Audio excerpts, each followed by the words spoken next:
for joining us today.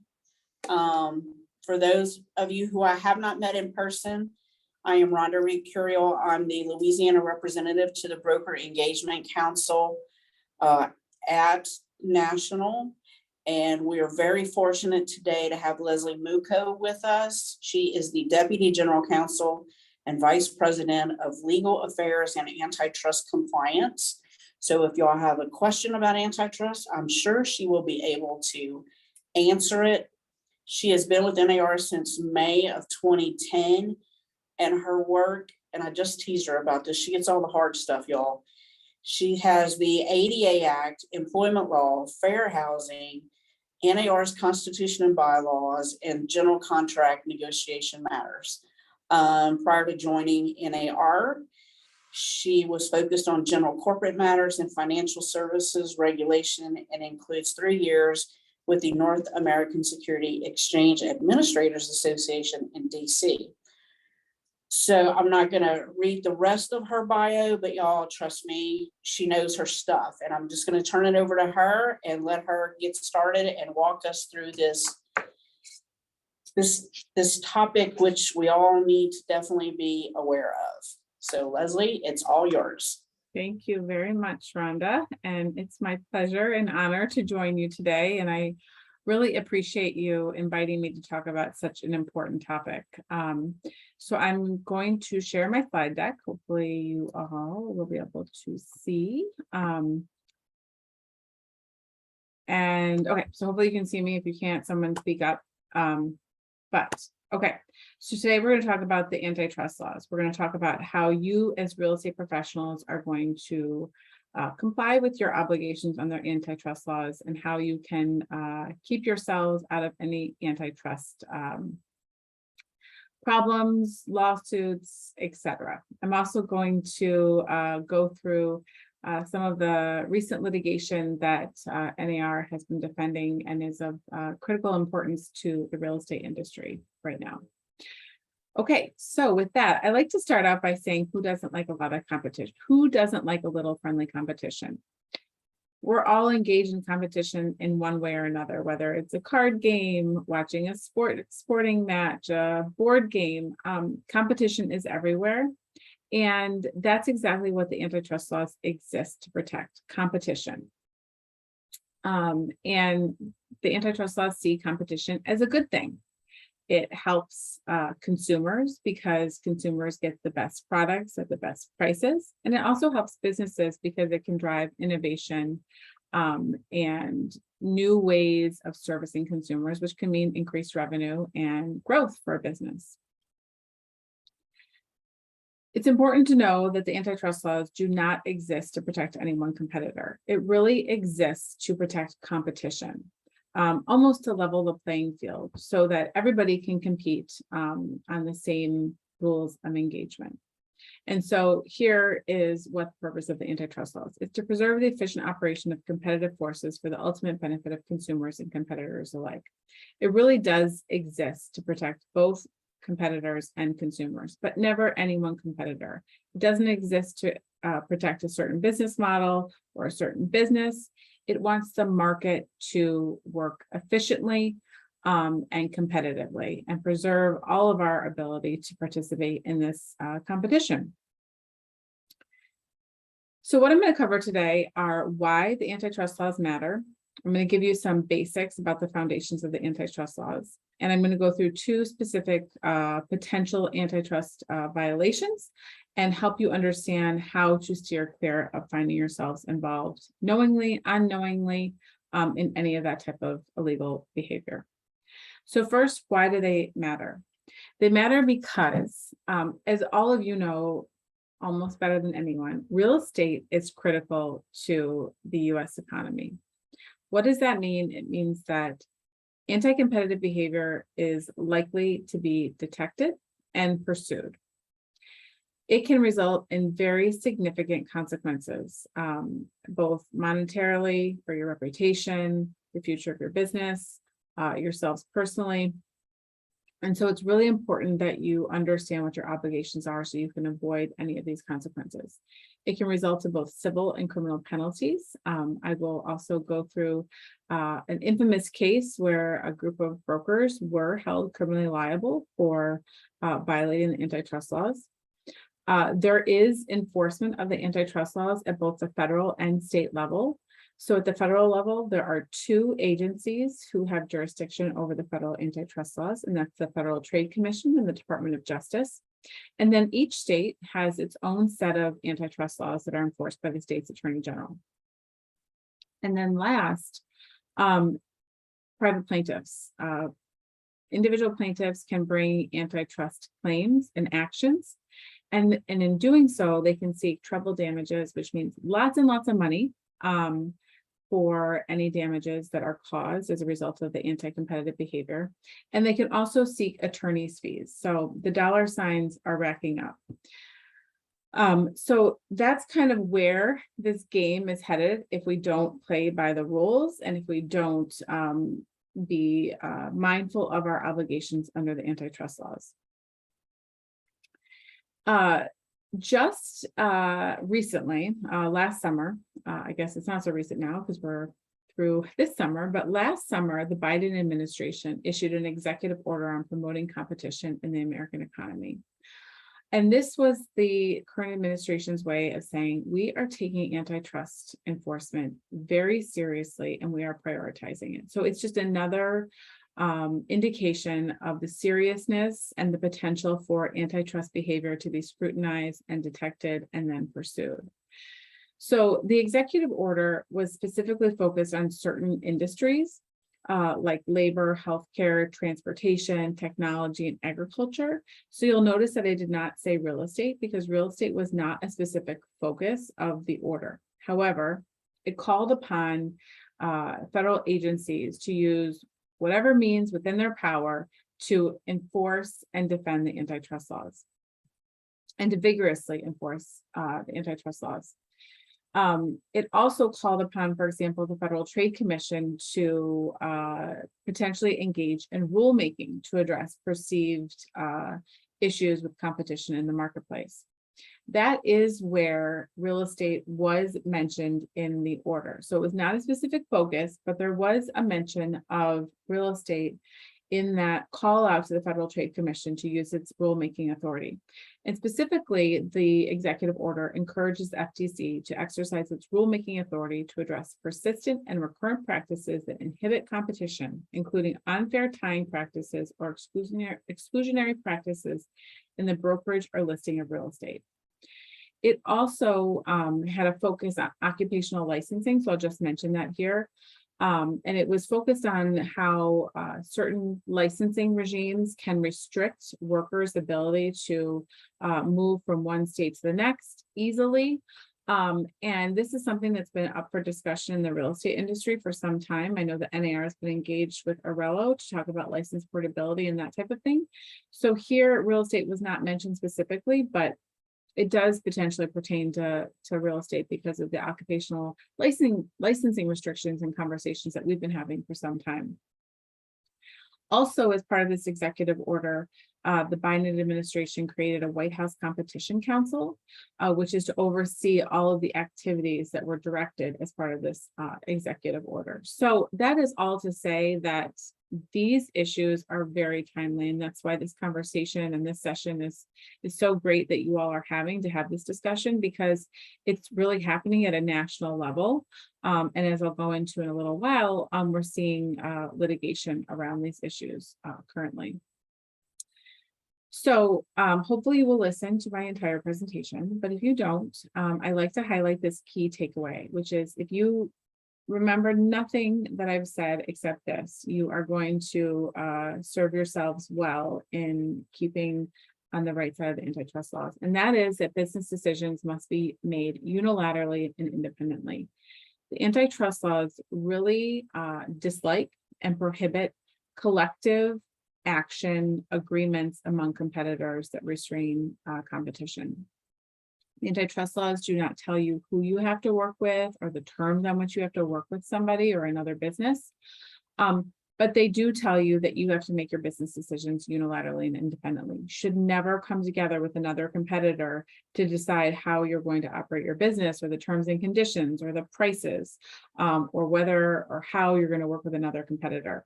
You can make those decisions yourself, but they must be made independently and unilaterally. I like to tell a little bit of a history lesson at this point, because I think it's kind of interesting about how we got to where we are today. And so we're going to go all the way back to the 1800s, in a time when there were huge monopolies and these huge sectors of our economy, like the railroad, steel, and even sugar. And so there were these huge companies that had control over these entire sectors of our economy. And as a result, prices were going up through the roof for consumers, and there was no one to stop them. There were no antitrust laws at that time.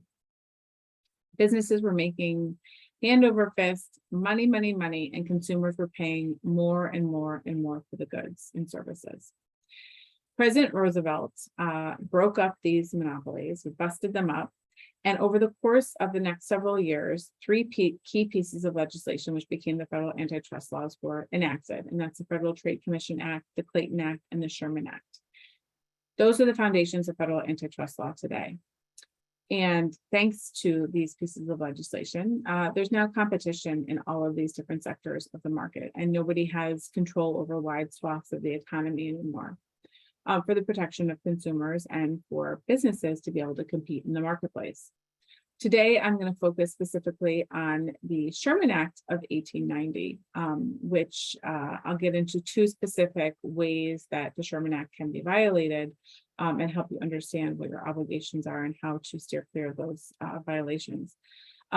But every contract, combination in the form of trust or otherwise, or conspiracy in restraint of trade is hereby declared illegal. So that goes back to what I said with the key takeaway, which is that combinations, agreements, collective action that restrains trade or prohibits or inhibits competition will be declared illegal.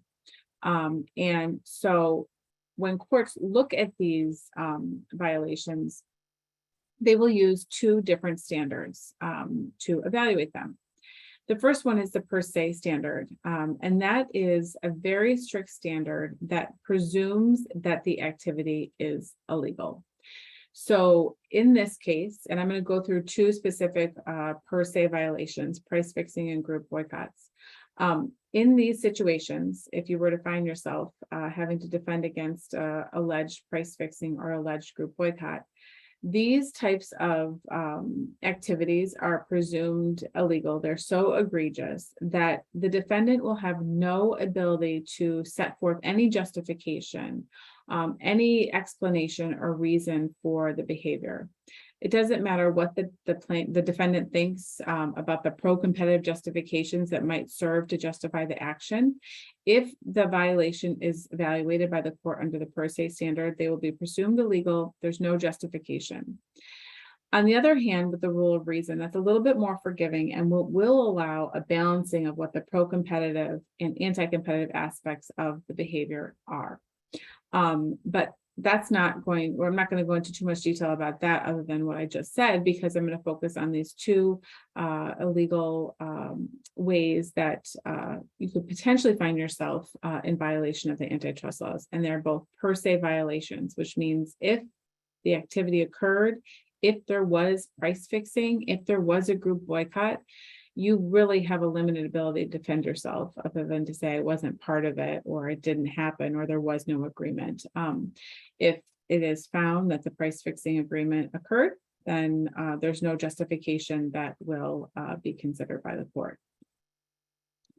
So as I said, price fixing violations are a per se violation, and they are where there is a conspiracy or an agreement to fix prices. So that can be anything from the price that MLSs charge participants to the commission rates that are charged to consumers, or even the terms and conditions on which you work with a client. Now, price fixing violations, you hear the word agreement, so you think of a written agreement. And these price fixing agreements can be written you have to stop and think, who would be so stupid to write that down? People do a lot of stupid things, so I think we'd all be surprised. But more often than not, they're going to be unwritten or even implied. And so this goes back to the case that I alluded to earlier when I talked about a group of brokers being held criminally liable. They were held criminally liable for illegal price fixing, and that was the U.S. versus Foley case. It happened back in the 1970s. It's an older case, but it's still relevant and provides a good lesson for all of us to hear today. So what are the facts of this case? There was a dinner held at a country club, and a number of brokers in that market had been invited to the dinner. In the middle of the dinner, the host of the dinner got up and said, "My firm is in such dire financial condition that I'm going to raise my rates to 7%. I have no choice. I'm in such bad financial shape that I'm going to have to raise my rates just to stay afloat." The broker did not ask the other participants to also raise their rates. He didn't ask them for their opinion. He didn't ask whether they thought they might also raise their rates. But lo and behold, over the course of the next several months, the other attendees of the dinner also raised their rates. The court determined that there was an illegal price fixing agreement and held all of these brokers in attendance liable. This is an example of an implied agreement. That broker that hosted the dinner and stood up and declared that he was raising his commission rates knew that the only way for him to be successful in raising his rates was for others in the market to also raise their rates. Otherwise, consumers may not pay these increased rates for his firm, and his whole plan would fail and his business would fail as well. So that's how behavior can be implied. And I'll get to this in a few slides, but if you find yourself in a situation like that and you don't agree with the behavior, then you need to remove yourself. You need to make your objection known. And so I'll talk about that in just a few minutes. So this is a scenario I want to go through. A group of friends who also all happen to be realty professionals are out to dinner at their favorite local restaurant. Conversation turns to business, and one friend mentions that his firm is raising commission rates to 7% to help offset some financial distress the firm has experienced. The other friends listen but say nothing. That sounds very similar to the case I just explained to you. So hopefully you are all saying, is this an example of illegal price fixing? Is it true or false that because there's no written or oral agreement among the group to raise prices, it's okay for everyone to raise the rates to 7% because there was no written agreement? The answer is obviously no, right? You don't have to have a written agreement. You don't even have to orally say, I agree, but it can be inferred through conduct. It can be implied through your conduct. So even if there's no agreement, you cannot come together and hatch a plan, even if it's an unsaid plan, to agree to fix prices in any way. These are some other examples of illegal price fixing. So I alluded to some of them earlier, but listing properties only on the same terms and conditions. So if you come together with another broker down the street to say, well, we're only going to start servicing clients if they agree to these specific terms and conditions. You can make your own terms and conditions for your business. You can decide how and on what terms you will work with consumers, but you need to make those decisions unilaterally and independently. Same goes for representing buyers. It also applies to local MLSs. So your MLSs or associations can't come together and say, we're going to agree to charge participants or members a certain fee. They need to make those decisions unilaterally and independently. You also cannot come together and set any sort of agreement as to what the offer of compensation will be through the MLS. Those decisions have to be made independently and unilaterally. You have the ability to change the offer of compensation, and I'm going to go through that in a couple of slides, but you must make those decisions unilaterally and independently. And I know I keep saying unilaterally and independently, but I just really want to hammer home the idea that you have to make your business decisions independently. Another classic example or antitrust violation are group boycotts. And here again, we're talking about an agreement amongst competitors to engage with a particular competitor or vendor on the same terms and conditions, or even not to cooperate with a particular competitor or vendor. Now, we're having this conversation sort of setting aside your code of ethics obligations, because as realtors, you have an Article 3 duty to cooperate with other brokers. But the antitrust laws also say that you cannot come together with your competitor to agree to engage with a particular competitor on certain terms and conditions, or not to cooperate with a particular competitor. This is done in an effort either to drive a competitor out of the market, or to force a competitor to change their business practices in some manner. So you don't have to work with a particular vendor, setting aside our code of ethics obligations, competitor or vendor, but you do have to make those decisions unilaterally, independently. So for example, if there's a new discount broker in the market, nobody likes his new business model, he's taking business away, you can't come together with your friend down the street to say, we're just not going to cooperate with that guy down the street. That would be an illegal group boycott. You don't have to work, as I've said, with any particular vendor, but you do need to make those decisions on your own.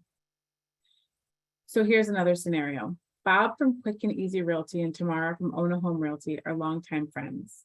One day, conversation turns to Big City Realty and what both regard as its unethical advertising practices. Given that Bob and Tamara agreed Big City's unethical practices are not good for the community and are harmful to consumers, they agreed to no longer show Big City Realty's listing until it cleans its act up. True or false? Bob and Tamara's decision is permissible because the antitrust laws make an exception when a competitor is harming consumers.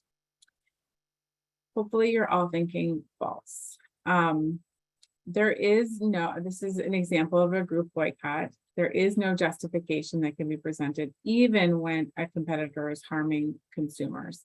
That will be for the consumers to decide, right? I mean, that's what the antitrust laws exist. They want market forces to be healthy and active in determining the success or failure of a business.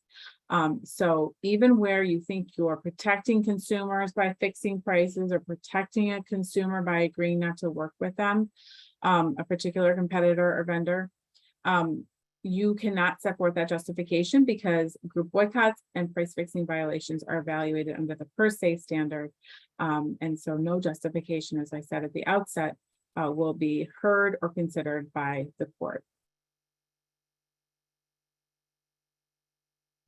So I mentioned this a few minutes ago when we were talking about price fixing violations. And so I wanted to cover the offer of compensation a little bit more specifically because we do hear a lot of questions about changing the offer of compensation that's in the MLS.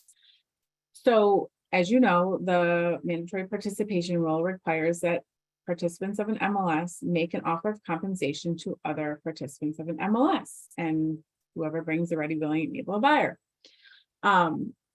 It is permissible to change that offer of compensation in the MLS on certain conditions, and you can find this in NAR's MLS handbook. So in order to change the offer of compensation, there are a few things that you need to do. You need to make sure that the change is in writing. So it needs to be communicated in writing to whoever you are changing that offer of compensation to. Whatever firm you're making that new or different offer of compensation. It can be an increase, it can be a decrease.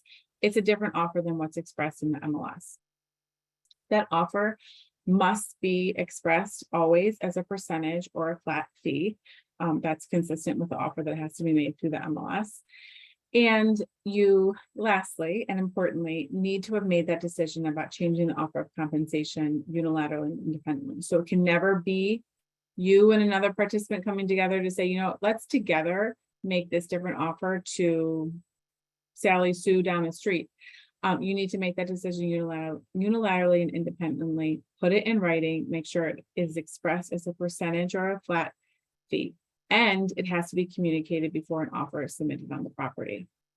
If you conform and comply with all of those conditions, then you can change that offer of compensation in the MLS. And as always, I just note here that you should always consider your ethical obligations and make sure that you're acting in the client's best interest. So having conversations with your consumer about those changes and how it might impact the transaction is always worthwhile doing.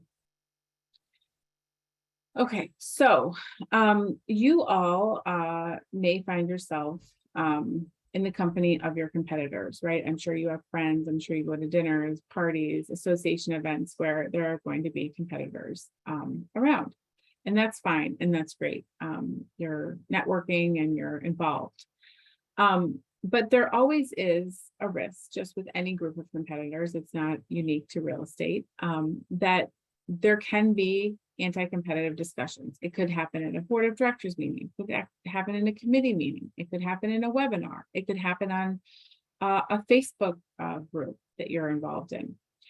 You need to make sure that you don't take part of those discussions. They always use like the example that like throw water on your head if you find yourself in a meeting where there's anti-competitive discussions taking place. You need to state your objection. You need to make your objection known. And so you might have